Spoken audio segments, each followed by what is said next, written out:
nga po mga kaparehas, narito po tayo sa Barangay Katanghalan, Obando, Bulacan, na kung saan ay makapanayan po natin ang butihing lingkod, punong barangay, nagsiservisyo, nagmamalasakit, gumagawa ng kabutihan, tumutulong dito po sa Barangay Katanghalan, Obando, Bulacan, na sige nagalang, punong barangay, Ruben Serrano. Kap, kumusta na po ba kayo? Okay mo po, maganda naman po ang ating nagiging pang-araw-araw na paglilingkod. At dahil nga po sa tulong at awa ng Panginoon, tayo po ay nakapagsiservisyo ng naayos sa batas na may kamabaang loob. Okay. So, Akap, may tanong ko lang po, kumusta na po ba sa ngayon ang ating Barangay Katanghalan nitong ating pang second term bilang ating punong barangay?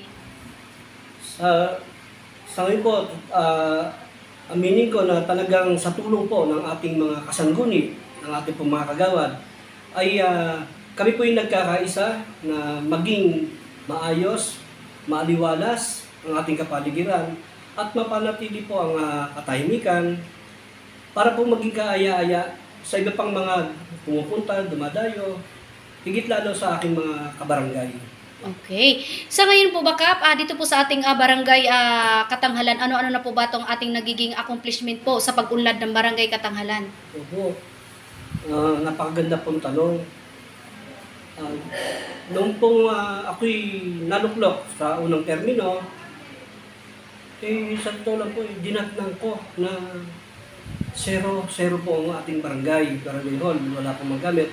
So doon po ako nagsimula, na lahat po ay inumpisahan natin na magpunda ng mga kagamitan. At ito po ang inuna natin, ang panloob na gawain. At saka po tayo nag-ikot sa ating mga sulok-sulok, mga iskinita, mga barangay. At nakita ko po, lahat po ng mga iskinita rito ay halos mabababa na tuwing uulan ay may tubig. So ito po ang inuna ko, humingi po ako ng tulong sa ating butihing Mayor Edwin Santos na siya po kasalukuyang nakaupo na tayo naman po ay hindi binibigo sa ating mga kahilingan.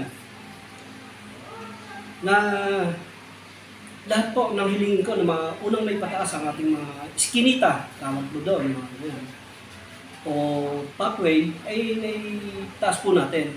Hanggang sa ngayon po ay pinakikinabangan ng maayos ng ating mga kabarangay. Ganon din po yung mga ilang yung mga secondary road. At hindi po na hingi ng tulong sa iba't ibang mga ahensya. At ito nga po, sabi nga po, dati maliit lang po itong barangay hall dahil sa kagandahang loob din po ng ating butihing gobernador, Daniel Fernando. Ako po'y sumulat at isinama ko po ang ating mga kagawad upang makahingi ng pagpapagawa. At ito man po ay kanyang kinugunan. Sa ngayon po ay nagkaroon po tayo ng isang opisina ng treasurer, secretary, at ang ating BRK.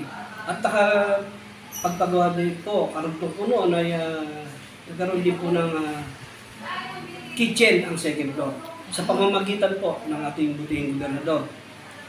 At ito nga po, kamakailan lamang, natapos po itong ating kahilingan na malagyan po ng third floor ang ating barangay hall. Dahil po, nakita ko nga, sama-sama kami rito, maliit. So, gumawa po tayo ng kaparaanan kung paano po natin mapapalaki. Tayo po ay sumulat, yun po, tulad ng sa tulong po naman ni Congresswoman Villarica, tayo po ay nababaan ng proyekto na ngayon po ay nagagamit namin function hall. Doon na rin po kami nagsiseksyon. At ang isang nakakatuwa po rito, na ipagawa po natin ng isang opisina ang SK. Ganoon din po ang ating mga lupong tagapamayapa. May sarili na rin po silang tanggapan.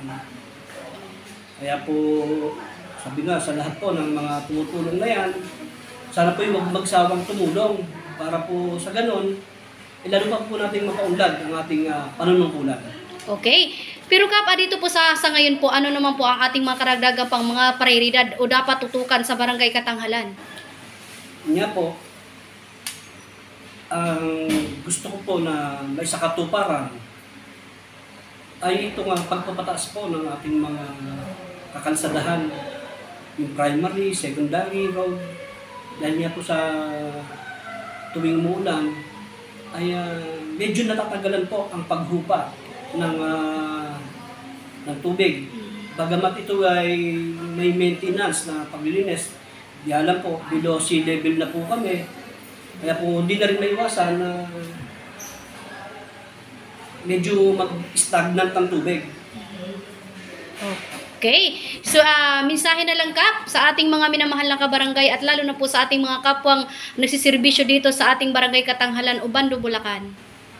Ma'am, maraming salamat po. Ako po ay lubos na nagpapasalamat sa aking mga kabarangay at sa iba pang mga kasamahan ko na naglilingkuran sapagkat kaisa ko sila na nahihinga ng opinyon. Kasi nga po, hindi man tayo perfectong tao, hindi ko po lahat alam. Pero dahil po sa tulong ng iba nating kasamahan sa paglilingkuran, ay natadagdagan po ang ating kaalaman. At ganun din po sa aking mga kasamahan na dito sa Sangguniang. At ang masasabi ko lang po, sana huwag po silang magsawang tumulong. At ako naman po, bilang isang punong barangay, gagawin ko po at gagampanan ko ng may kababaang loob ang anong puntong kulin na iniatang po sa atin at inihiling ko po sa aking mga kabarangay na sila'y makiisa dito sa ating mga layunin, sa ating mga proyekto. At wala po tayong ibang hinahangad, hindi ang mapabuti ang ating kapaligiran, ang ating ginagalawang barangay. At humiling po ako sa ating mga kabarangay na hindi ko po kakayanin o hindi po namin kakayanin lahat ito. Kundi kayo rin po ay aming maging kaagapay na sa anumang mga gawain, makiisa po kayo at kami naman po ay magsisilbi ng may kababaang loob sa bawat isa po sa inyo. Okay. Okay. Para po sa aking mga sa akin po mga nasasakupan, sabi ko nga po, dito po sa loob ng ating tanggapan, sa loob ng ating barangay hall, ang mga kasangguni natin, sila po ay buong pusong nakikiisa sa ating mga layunin. Wow. At tayo man po ay magiging isang maayos na lingkod barangay na kung papalarin po, baka maging isang lingkod bayan na rin. Pero sa ngayon po, hindi po natin nag-iisipan ng mga ganyang bagay. Tayo po ay nakapokus dito sa atin pong barangay. Bagamat sabi nga po ay hindi pa po perpekto ang aming barangay. May mga suliranin pa rin po na dapat pagtunan, na dapat ayusin. Kaya po, nakikiusap po ako sa aking mga kabarangay na kung kayo man po ay may nakikita na sa pananaw nyo na hindi kaayaya, bukas po ang ating tanggapan upang kayo ay papakinggan kung ano po ang inyong ilalapit o hinaing dito po sa atin.